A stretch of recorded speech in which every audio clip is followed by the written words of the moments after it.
ન જાણ્યું જાનકી નાથે કે સવારે શું થવાનું છે।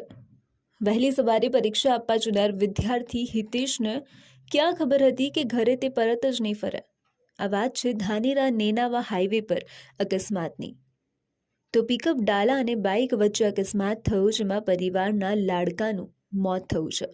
19 વર્ષીય હિતેશ કોલેજના પ્રથમ વર્ષમાં અભ્યાસ કરતો હતો અને પરીક્ષા આપીને પોતાના ઘર તરફ ભાજના જઈ રહ્યો હતો। ત્યારે સામે આવી રહેલા પિકઅપ ડાલાએ અડફેટે લેતા બાઇક પર જઈ રહેલા હિતેશનું કમકમાટી ભર્યું મોત થયું હતું। પરિવારમાં હિતેશ એકનો એક દીકરો હતો। 4 બહેનોનો લાડકવાયો ભાઈ આજે અકસ્માતમાં બધાને છોડીને જતા રહેતા પરિવાર અને સમાજમાં રેરાટીનો માહોલ સર્જાયો હતો। ધાનેરા પોલીસને જાણ કરાતા પીઆઈ એટી પટેલ સહિત પોલીસ કાફલો ઘટના સ્થળે પહોંચ્યો હતો અને મૃતકની લાશને પીએમ અર્થે ધાનેરા રેફરલ હોસ્પિટલ લાવવામાં આવ્યો હતો। પિતાની છત્રછાયા વગર આ દીકરા પર જીવનની આશા સાથે 4 બહેનો અને માતા જીવન ગુજારતી હતી અને એ જ આશાનો દીવડો આજે અકસ્માતમાં બુઝાઈ જતા પરિવાર પર આભ તૂટી પડ્યું હતું।